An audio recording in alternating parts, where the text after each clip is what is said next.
for perspective.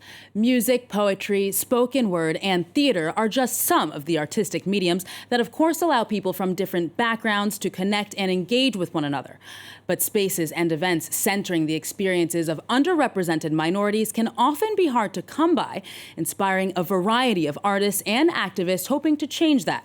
Well, my guest today is Irish-Nigerian artist Osaro Azams. She is the founder of the Fried Plantains Collective, which celebrates the voices of women, LGBT and African communities in Dublin. She is also the 2021 recipient of the Irish Cultural Centre's Romilly Walton Masters Award for Experimental Performance. Thank you so much for joining us, Osaro.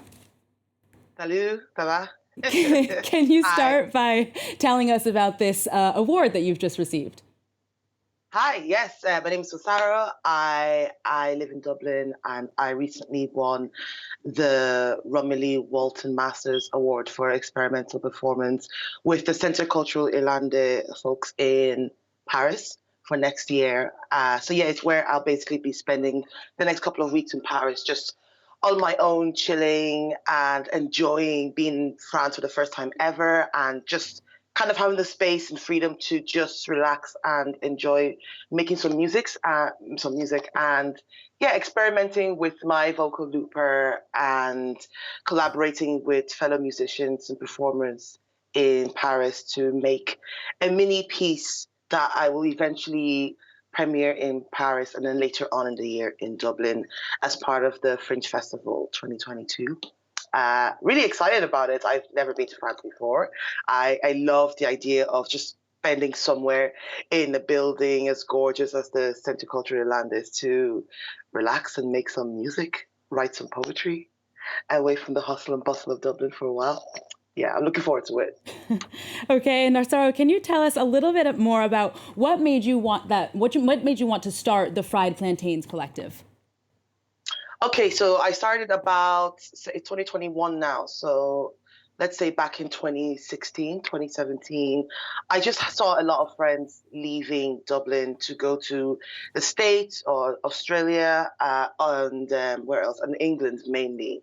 And it was just a thing of seeing a lot of friends of mine who are talented in your own field, whether it mainly in theatre performance or in music, leaving the country. And at the time, I couldn't really leave and travel to visit them because of my own citizenship status at the time. So what I would do to try and, suppose, persuade them to stay in Dublin for a while anyway was I would create my Fried Plantains Collective, where I would showcase a bunch of my mates and their own friends work in spoken word field or theatre and show like look how deadly and talented these people are. They deserve to feel like they are wanted in the country they're either born or live in for a long time in, which is Ireland. It was my way of like kind of keep them to stay here. So one of the first things I did was create a film screening of Born in Flames, which is a mockumentary of lesbianism, a mockumentary of lesbians in a dystopian world where women rule the world. The next thing I did was later on collaborate with the Dublin Fringe Festival, where I would make my music night Black Jam, which would showcase a few of my Irish and African friends in their punk and African bands. We would play it at Fibbers, the rock bar, a local rock bar in the city in Dublin, and later on in other areas such as the Complex Theatre and Abbey Theatre. So bands I've played would be like Big Joni, Rhythm Africana, and who else? And the Deadlians, the Irish punk band.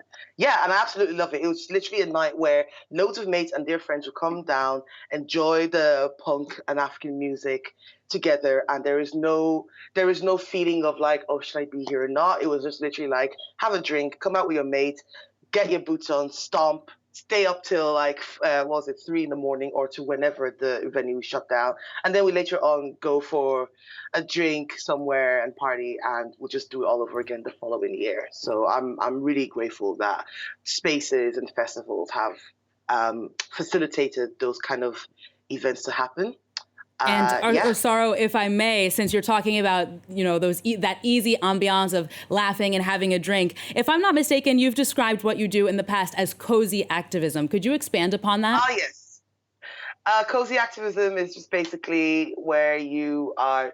There is I'm less about drilling into the head like this is about classism, racism. It's like because obviously who we are as people, it will naturally come out that this is an anti-racist, this is a more community development based thing where or at least I try with my friends to just have a space where people, whether we know them or they're strangers, just want to dance and party and enjoy getting to know these new bands and artists they may not have heard of in a space that says just come and have fun. And that in my head anyway will have people be open to, I guess, yeah, new bands, new people without it being a thing about we are black, so this has to be about racism. No, it doesn't. We are women, so it must be about feminism. Of course it has to be those things, but it'll naturally bleed out through how fun an event is and how deadly and open and friendly people are. That will make people want to be more open to new ideas rather than you can't do this, you can't say that, you're not allowed to speak this. It's like, yeah, that's not what this is. This is just a cozy, easy atmosphere to just come and enjoy yourself. At least for me, being in spaces like that makes me want to open up myself when I feel welcomed, and that makes me want to like learn more about a community I may not be part of. Because that event is more about just come and have fun with us and come get to know, make new friends that way. Yeah. Well, certainly sounds like an agreeable, easy, and above all, a fun way to ease people in to some of the very difficult topics that you spend so much time talking about. Osaro Azams, so sorry to cut you short, but we've got to stop it there. Thank you so much for joining us. Thank you so much for 24. Au revoir.